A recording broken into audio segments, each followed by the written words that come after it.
Welcome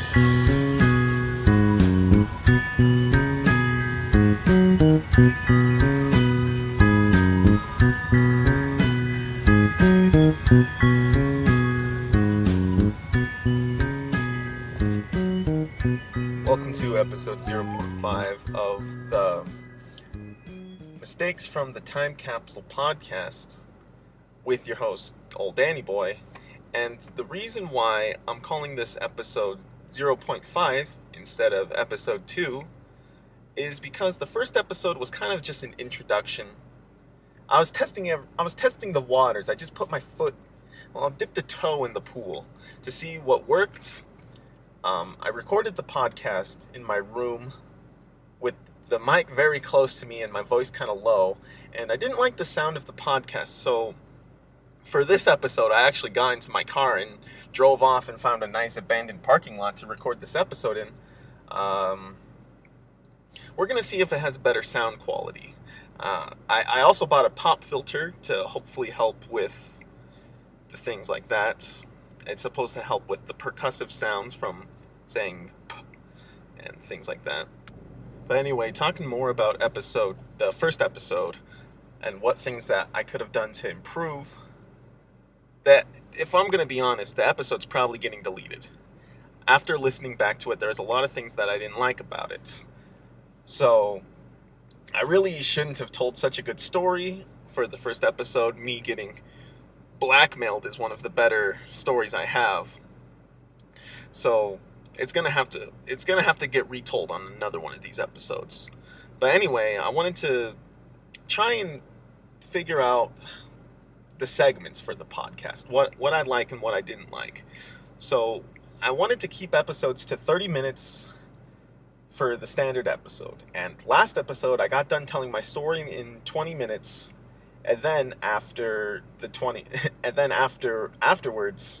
for the rest of the podcast, I just kind of rambled on, talked about nothing. It was honestly terrible listening back to it. So for this episode, we're going to try to keep everything smooth sailing. I'm not just going to keep the podcast going even if I don't have anything to talk about. If I'm rambling about nothing, I'll just stop the podcast, and we'll try again next week. So for the first segments of the podcast, I want to kind of just go over, I guess, things that happened in the week that are fresh on my mind. And honestly, during these summer weeks, nothing happens. Very rarely anything happens, because I just go to work and then I come home and I watch the baseball game and maybe play a little bit of video games, a little bit of chess, and then go to bed. And crazy enough, that will happen. That's happened every single day for about 3 months now, where I have that cycle. So I'm very excited to go back to school to have human interaction again. But I guess this is really terrible if I say that this is the most exciting thing that's happened this week. But honestly, I went to another wedding. So I don't know what age it is for everyone else in the world, but for me, at the ripe age of 22, all of my friends are getting married.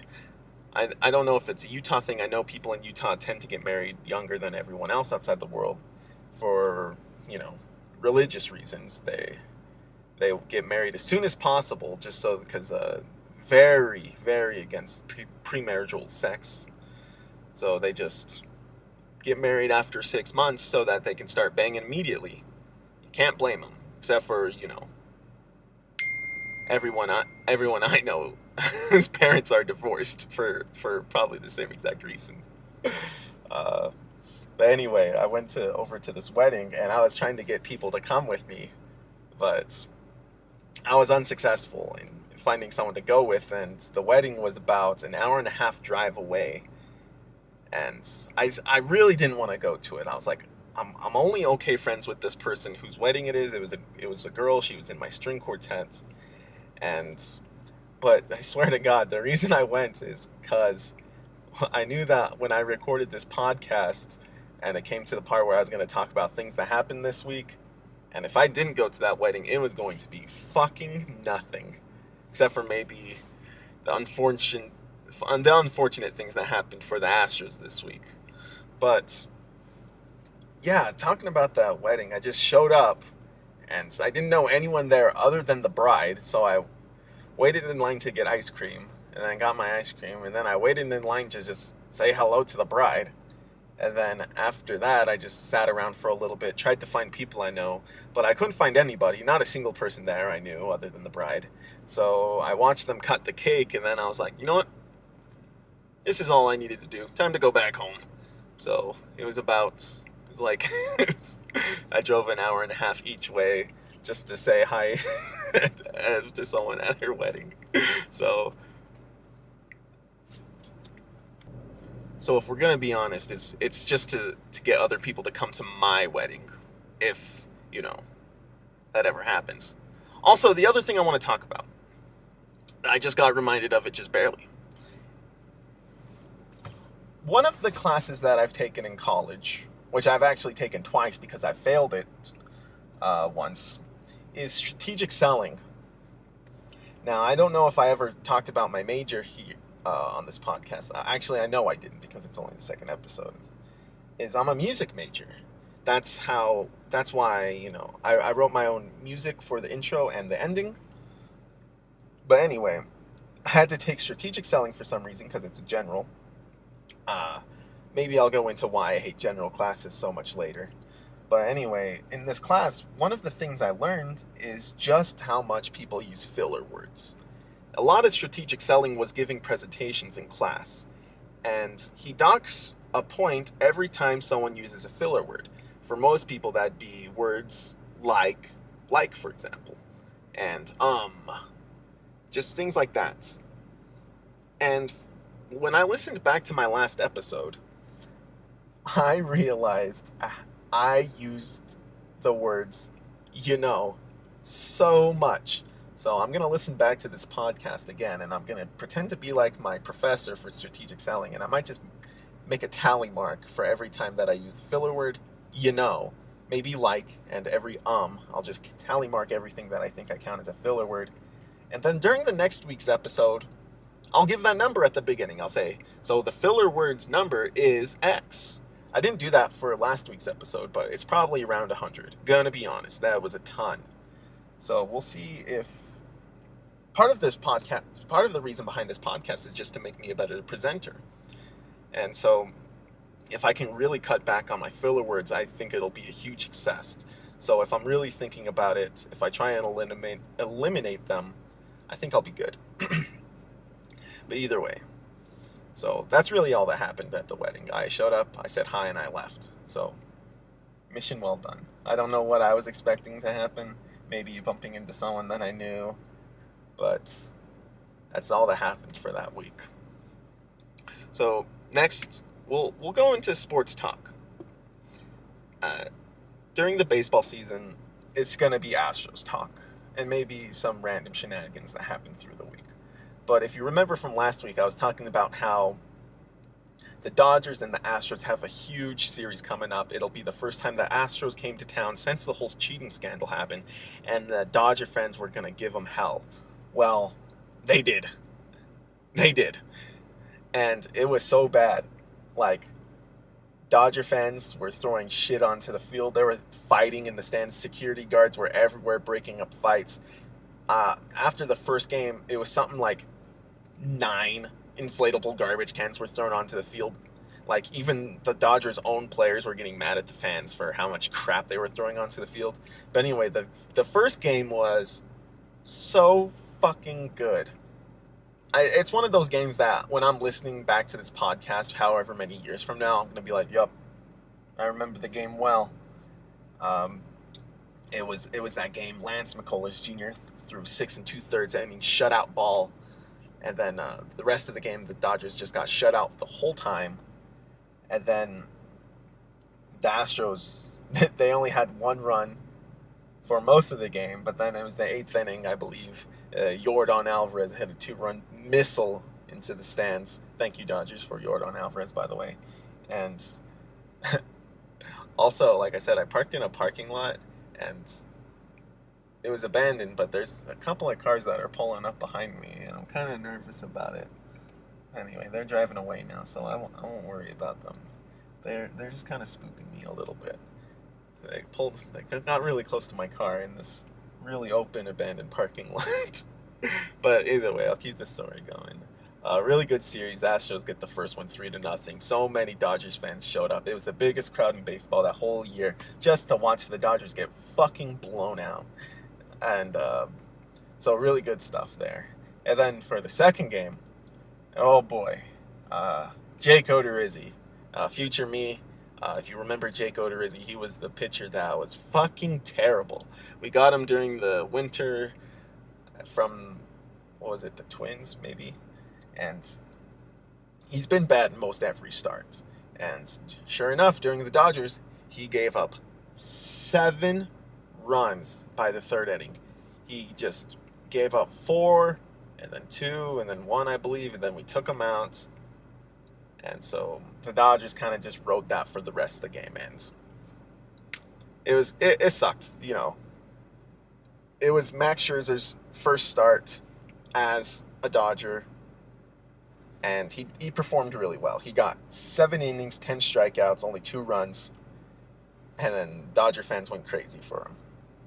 But I will count that game as a W for the Astros, all because I'll give a little story. During the 2020 season, this was when, you know, the first season since the cheating scandal broke for the Astros. It's Astros versus Dodgers, and the relief pitcher Joe Kelly is up against the Astros, and he's intentionally throwing out our players for, you know, the whole cheating scandal. And then he's facing Carlos Correa, and then he strikes Carlos Correa out, and then he says, "Nice swing, bitch." And then, you know, a fight almost breaks out. Correa kind of starts walking towards him, and then he's fleeing to the dugout like a little baby bitch. And then, so they exchange some words, and then he makes a little crybaby face at Carlos Correa. And I'm sure if you Joe Kelly, I can guarantee this, no matter what he does for the rest of his career, outside of maybe killing his wife, he'll always be known for making that stupid ass pouty face at Carlos Correa. They made a goddamn mural of it in LA. And the thing that's so crazy about it is Joe Kelly was part of the freaking 2018 Red Sox that were also cheating. I know I got really loud there. I should probably take my mic further away from my mouth. But holy shit. Talk about the hypocrisy. They cheated, and then he's throwing at the Astros for cheating? Oh my gosh. But anyway, it was perfect. Joe Kelly is facing Carlos Correa for the first time since he called him a little bitch and made that pouty face at him. And Carlos Correa fucking takes him so deep to left field. Like, off of the bat, the entire crowd is just silenced. You can, like, an audible, like, gasp from everybody at the same time in the field. So, yeah, we're counting that as a win. You know, Carlos Correa has hit some walk-off home runs in the postseason, one of the clutchest hitters. And that probably don't feel as good as just that home run in a blown-out game that the Astros still lost just off of stupid-ass Joe Kelly. So, if it wasn't for that, I would have been so depressed after that game. But instead, almost feels like a win. But either way, and then that we're like, oh man, good thing we're done with this West Coast trip facing the Giants and Dodgers. Now we get some easy games. Wrong. We play against the Twins, fucking last place in their division, and we lose 3 out of 4 games. So Astros, they got to get their shit together. I don't know why the team is cursed. We're so bad against teams that are below 500. But anyway, also we got a lot of players that are injured, so hopefully they come back and the Astros just start winning.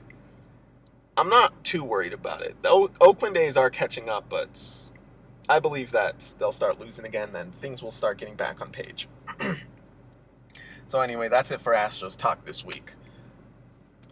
So that brings us to our next segment of the podcast. It's going to be it's story time. I made that jingle up right now, just barely. Took no thought. It's that easy, kids. And for this story, I don't want to go with something too good because, like I said, this is going to be episode 0.5. So we're still testing things out with the microphone quality. I don't know if I'm going to be always doing this car in my podcast, this podcast in my car. But so for this story, it's just going to be something a little simple. It was when I was a junior in college, I believe. I was still a junior in college, and it was the spring semester. It's the semester that, it was there. It was 2020, and it was when the COVID thing just happened.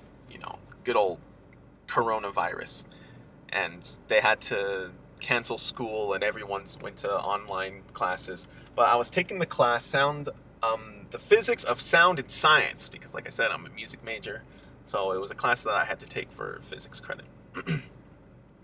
And so for this class, he warned us from like day one of the class that for the final, we were going to have to build an instrument that was going to have to, be able to play a song and a scale and all these other things.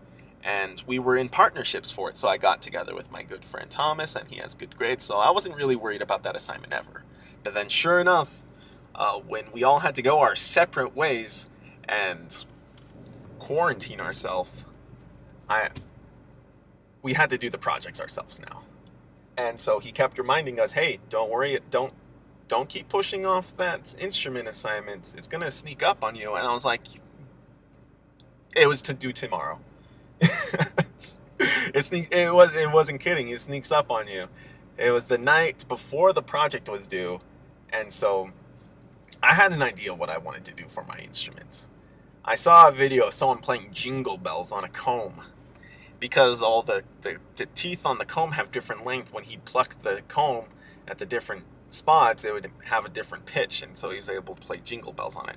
So I went to Walmart, and I bought just every single size of comb they had, and I needed something that I could like duct tape them all to. So I bought a shelf, and I bought some duct tape, and I bought like a little hook that I was going to use to pluck the comb. And the thing I made was a monster. It was the shittiest thing anyone's ever seen. Guaranteed.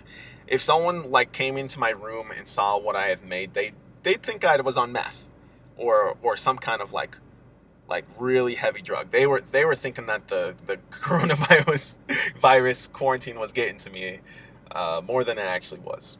So after realizing that instrument was just not going to cut it because it couldn't make pitches or anything, Walmart was now closed because the Walmart in Ephraim closed early with the coronavirus going on.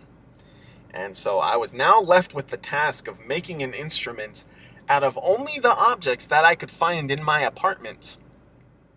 And so what happened was I found a Halloween bucket and a rubber band. And I was like, all right, now we're getting somewhere. A rubber band itself is already an instrument, but with a bucket, now we're cooking. So anyway, my idea was to punch 2 holes in the bucket and cut the rubber band into a single, line, and then put one end through one side of the bucket and put it through the other side of the bucket with a handle attached. And then being able to pull on the handle to adjust the length of the rubber band and then pluck it from inside of the bucket. And so I needed something to punch holes through this Halloween bucket, like freaking trick-or-treat candy bucket. And so what I did was actually, I believe, it was kind of genius I'll let you be the judge of that. But what I did is I had a screwdriver, and I held it over the open flame of my stove. And then I used that to punch a hole through the bucket. And it worked perfectly. And then I was able to have my instruments. And then, believe it or not, during the next day when we were giving our presentations, this is the first part. There was a guy who volunteered to go first. And we're not going to name drop here, but this guy, his instrument was an onion that he hollowed out like an ocarina. And well, that was the idea behind it anyway. And so he couldn't get any noise out of this onion. He was just blowing into the onion, and he was trying to cover up the holes that he needed to, and it was making zero sound. And so he just kept trying in front of the whole class over Zoom. And so the teacher was like, well, could you explain the science behind the instrument? Because that was part of the assignment. It was explaining the physics behind it. And so he says, well, the different size of holes, yada yada, you cover them up, it changes the length of the tubing, so it should change the pitch of the instruments. And then he's like, okay, well, how did you determine where to put the holes and how many? And then he kind of said, well, I didn't. I just kind of put holes in them. And so this guy's project was literally just a hollowed out onion that with some holes in it that he was getting zero sound out of. And then this guy wanted to go fucking first. I was like, why'd this guy volunteer to go first? I was really thinking about it for like a week straight. And then it dawned upon me. Basically, this guy is up there in terms of self-sacrifice with Jesus Christ. Because he died for the rest of the class's sins. Because my piece of shit bucket with a rubber band in it, when I had to go, I was at least able to get notes. I was able to play like Mary Had a Little Lamb and a scale. But so as big as a piece of shit as my bucket with a rubber band in it was, the teacher had to look at it and be like, at least it wasn't the guy with the fucking onion. So shout out to that kid. He probably saved my grade in that class. I barely passed it. That's why he goes first. All right. So that was my story. For the last segment of my podcast, I got this idea from somewhere else. I can't remember where, but this is where if the podcast ever got popular, I'd be I'd be answering questions asked by the viewers. But instead, I'm going to go on to r/ask Reddit, and I'm going to browse new, and I'm going to find the dumb shit people are asking, and I'm going to answer them myself on this podcast.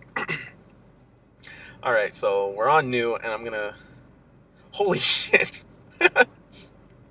This question right here. What do you do when you realize you're alone for the rest of your life? Shout out to fucking u/FoldsAim28. God damn, that guy...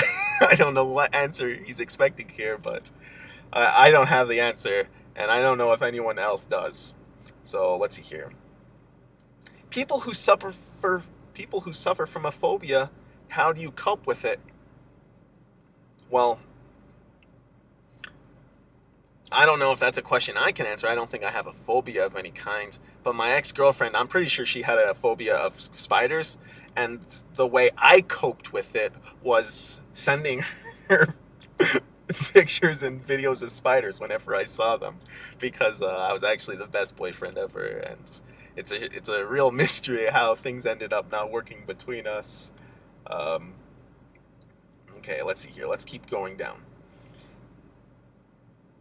If you mix a Japanese crab spider and a mantis shrimp, what do you get? This guy's asking this on r/ask Reddit. This guy's like setting up a joke. He's you/the fanboy 123. I think he's in the wrong subreddit. I think there's supposed to be some kind of pun happening here. Maybe I shouldn't be browsing new and I should be browsing hot so that I get actual good questions. Let's see here. Oh, here's a really good one. What's the best way to tell an uncircumcised guy that his foreskin stinks without hurting his feelings? Now, this one I'm actually curious about myself, so I'm gonna go read the comments. This guy freaking you/showered yesterday, so you can't. You have to shame him into washing it. He won't learn any other way, or go this route. Tell him you'll put your mouth as soon as he washes it. Slap him and tell him that's for having a stinky dick. Oh God, these comments are terrible. Spray it with Febreze spelled wrong. Give him a hand job, but use soap instead of lube. These are all really good answers. My answer is I'm not gay, so I'd never have to tell a guy that his fucking foreskin stinks. Okay, so maybe I shouldn't have picked that question, but it really stood out to me. What's a badass name for cats? Ooh, this is something that I could contribute to. So I've always thought this. I always think that a badass name for a cat is if you go with like some old timey name, like if you just go with something like Nathaniel or like Douglas Newwater. That would be my name for badass name for a cat. You just like name them like some kind of name from the 1980s. Oh wait, more like the 1890s. I got that mixed up. 1980s. That's like I feel like my dad's. Mine is 20 years, so that's not even that old. So okay, we'll go for a couple more here. Oh, this one's really good. What's the most misunderstood animal? I'm gonna have to go with whatever you get when you mix a Japanese crab and a mantis shrimp or whatever that question was from earlier. Um, this question is just what year is it? And there's 24 comments, so I'm gonna see if what the comments are. Um, I'm waiting. Every single person commented the wrong answer. Everyone thinks they're funny. Oh wait, no. One person actually said the correct answer. There's like 1944, 2019, 2017, 1894, 1776, 10,191, 1988, 1964, the year before the invasion, 170 BC, and then obviously 1984. One guy said 2021. Everyone thinks they're funny. That's why I don't think I'm funny. That's why. You ever realize that when you look at a post and you think of a joke relating to like the headline of that post, and you go down to comment it, and literally every single comment is everyone saying that same joke. Nobody is funny. That's what I don't understand about stand-up comedy. Every single joke has already been told. How can people get so upset about somebody stealing someone's joke when literally every single person is commenting the same jokes on posts? The thing that comes out to my mind is jumping back to last year during like the peak of the pandemic. There was a news article that came out that was like, what were they called? Murder hornets. It was like, oh, U.S. has an outbreak of murder hornets. And then everyone was in the comments typing the same exact thing, like, oh my God, could 2020 get any worse? First the pandemic, now murder hornets? Like, it was literally every single person commented the same exact thing. And I was like, wow, everyone thinks exactly the same. And let me tell you something. If you were to choose 1 year in human history to have an outbreak of murder hornets, wouldn't you want it to be the year that everyone was forced to stay inside? Like, everyone was talking about it like murder hornets was the worst thing ever. You know, ever since I saw all those posts about murder hornets, I never saw a goddamn murder hornet. And I'm guessing a lot of other people didn't either, or else there would have been like people saying like, God damn, look at the size of these fucking murder hornets. That's what. How do you get the name murder hornet? I'm gonna change my answer to what's the most misunderstood animal to murder hornets. Like, maybe a killer whale. Are they really so bad that they have to have murder and killer in the name? All right, going back to the Ask Reddit threads. This guy, I found a good one. This guy's asking, what is the square root of 6 classified as? This dude is just trying to get Reddit to do his fucking math homework. What's a conspiracy theory that you actually believe is true? There's 15 comments on it. I guarantee almost every comment is gonna be some fucking joke. I'm gonna go ahead and say birds aren't weird. Birds aren't real. During this last semester of college, me and my roommates actually went around and hanging up posters for the birds aren't real following. So I have to believe in that one. I thought this one was pretty funny. This guy posts, what songs what song are you currently obsessed with? And then he comments himself Fireflies by Owl City. I don't know why I think that's so funny, but this guy is just fucking jamming out to Owl City nonstop for like the past 4 days. And then he's like, "Goddamn, I think I have a problem. I'm gonna post about it online and see if anyone else calls me out." Someone else had said Claire de Lune on piano. I can agree with that one. I'm currently addicted to listening to, I believe it's Bruckner's 8th Symphony. I'll just double check that really quick. 9th Symphony, I believe. Oh, yeah, it's Bruckner 8, movement for the finale. I really like the brass in it, so that's what song I'm currently addicted to. Just in case you guys wanted to know, I'm a fucking loser. This guy's asking, what do you do to stop procrastinating? Guarantee this fucking guy is procrastinating, and then he's asking about it. Like, I knew the answers were gonna be jokes. Like, number one, I don't know, I'll think of something tomorrow. If I knew that, I wouldn't be on Reddit answering questions sorted by new. I gonna try to get off Reddit. Yeah, this is. I think that's enough answering Reddit for now. This was the 30-minute mark, so I believe now we'll get into the outro. Also written by myself, so I hope you guys enjoyed episode 0.5 of Mistakes from the Time Capsule. I'm Danny Boy, and I'll see you next week.